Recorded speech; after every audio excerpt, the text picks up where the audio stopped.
Queria agradecer ao Mark Baroni e a todos os responsáveis pela organização e dar parabéns a vocês.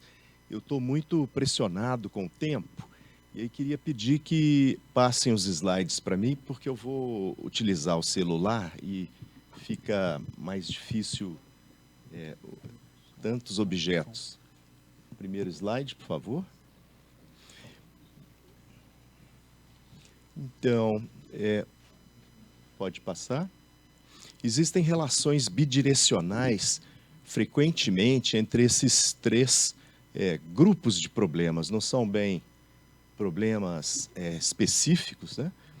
E os últimos anos foram marcados por estudos que valorizam a intervenção no sono como método de se melhorar transtornos mentais e dor.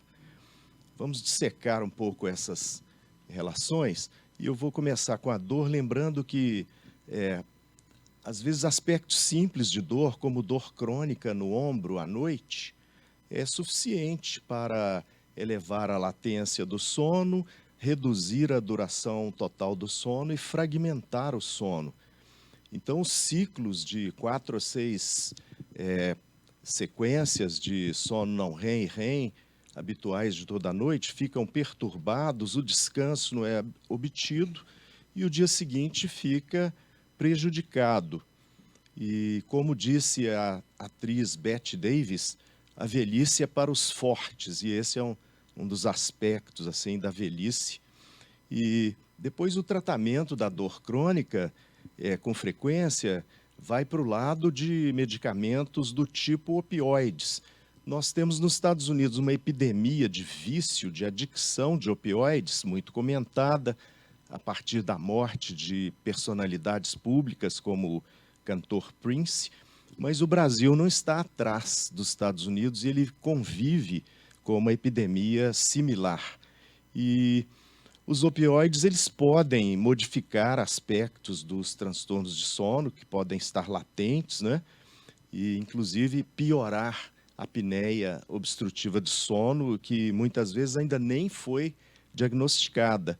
E, por outro lado, os opioides poderiam melhorar síndrome de pernas inquietas durante aquele curto período de uso dos opioides ali, o uso é intermitente, e depois a síndrome de pernas inquietas reaparecer de um modo ainda mais intenso. Então, eu acho que nós precisamos de dissecar essas relações bidirecionais para poder compreendê-las. São grupos muito grandes. Próximo, por favor. E não dá para considerar que seja uma doença, não é? Os transtornos mentais são um grupo enorme.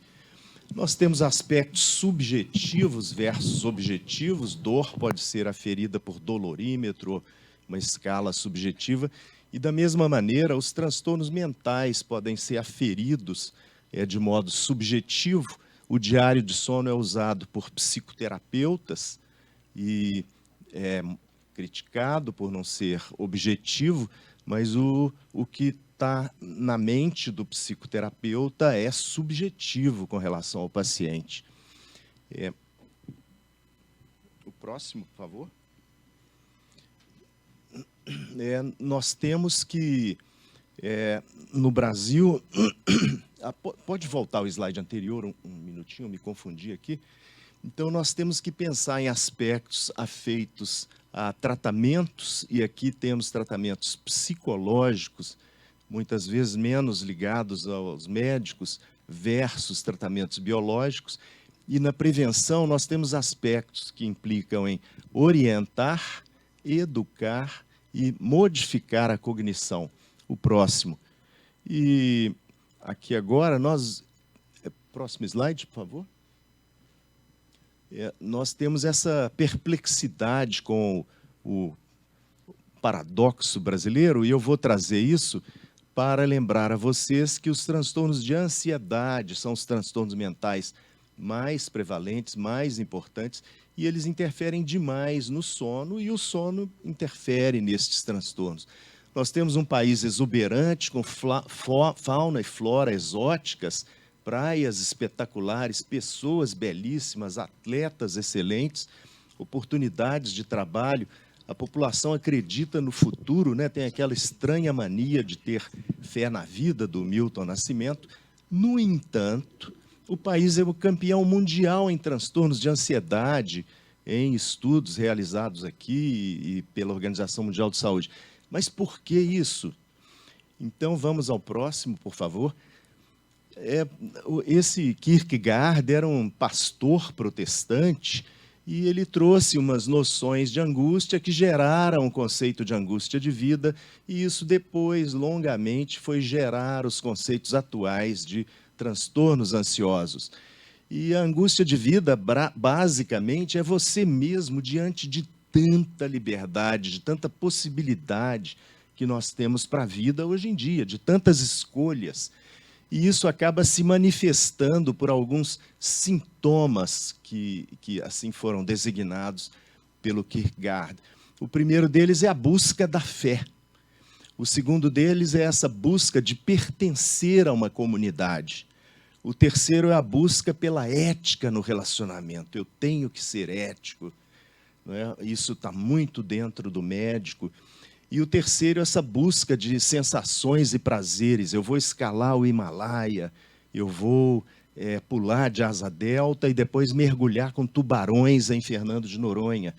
Então, esses sintomas, essas situações, elas trazem certas dificuldades para aquilo que é o diagnóstico do transtorno de ansiedade, todo tipificado e organizado dentro do DSM.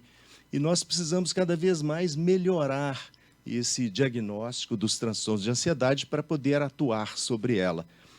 E eu traria agora um novo elemento aqui, que é fundamental, que é o problema do cyberbullying, que é o elemento atual do mundo da ansiedade. Próximo, por favor. Então, o sono deriva de atividades biológicas involuntárias, mas também de decisões voluntárias. E nós estamos aí nessa sociedade hiperconectada por 24 horas, desafiando quem quer dormir bem, atenuando os limites entre dia e noite e entre os períodos de sono e períodos de vigília. Próximo, por favor.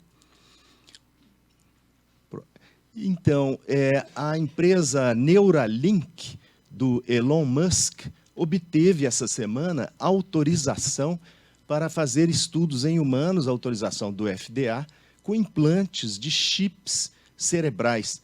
Eu logo pensei que esses desafios que nós temos aqui com os jovens, né, eles agora estarão direto no cérebro das pessoas.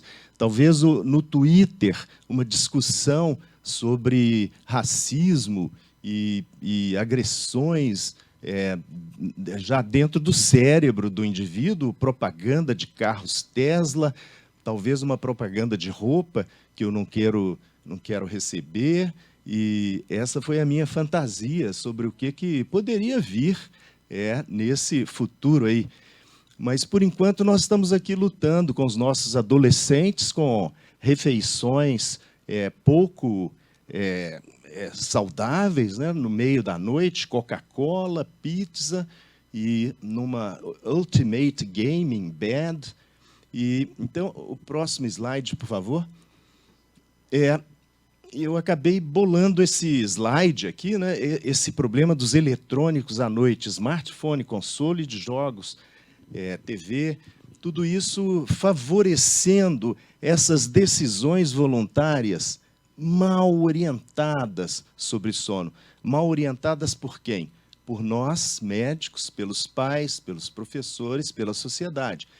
Então, uma qualidade de sono ruim, uma duração insuficiente, necessidades de sono pouco atendidas, e aí um funcionamento diurno inadequado, um funcionamento metabólico inadequado, uma resposta a vacinas diminuída, mas particularmente importante, uma regulação emocional reduzida pela privação de sono.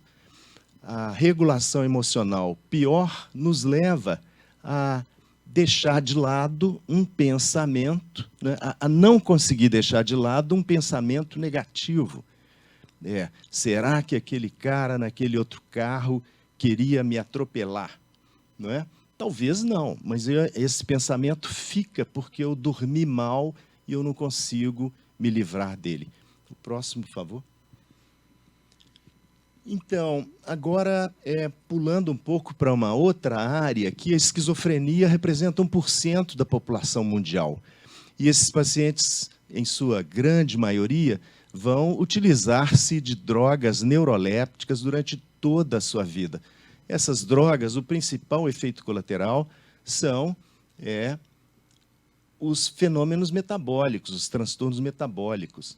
E esses pacientes vão ter apneia de sono, e isso ainda é pouco visto, pouco pensado, não é?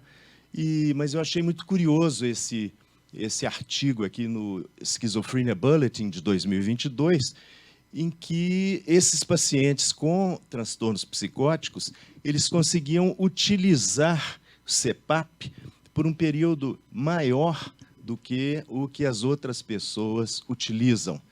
Então, isso é curioso, porque talvez o fato de usar a droga neuroléptica que está gerando os problemas metabólicos, esse fato também leva a uma melhor assimilação desse tipo de tratamento. E talvez nós precisemos de drogas novas, drogas melhores, com algumas características positivas como essa e sem os efeitos negativos. O próximo, por favor.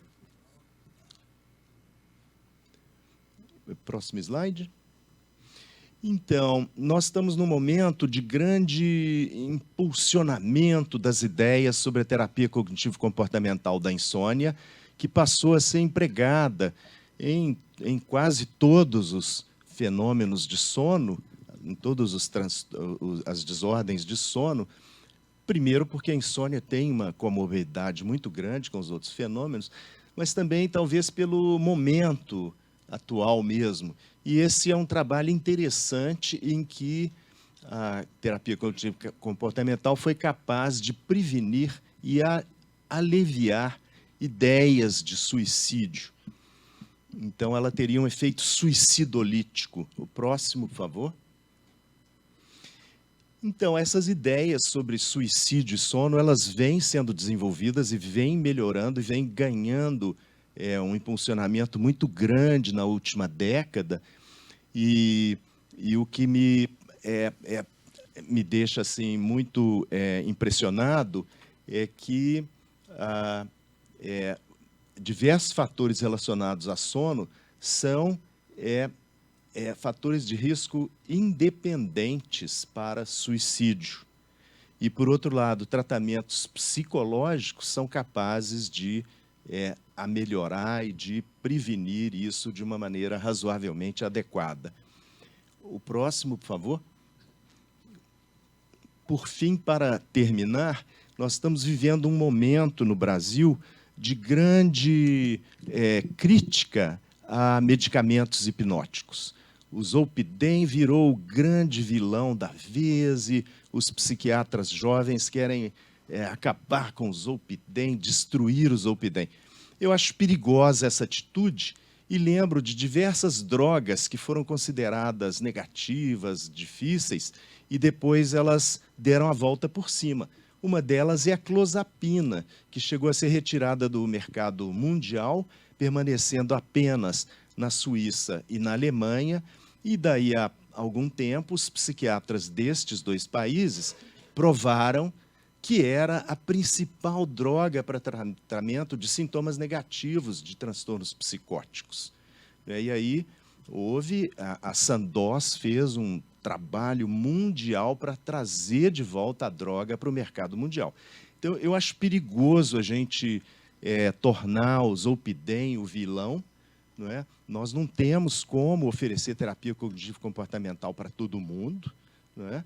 E talvez o que tenhamos que fazer é solicitar aos órgãos reguladores, a Anvisa, que tenha mais cuidado com o tipo de receita necessário para o Zolpidem, talvez instituindo a receita azul, né? Para que haja um controle e a droga não desapareça. Bom, muito obrigado.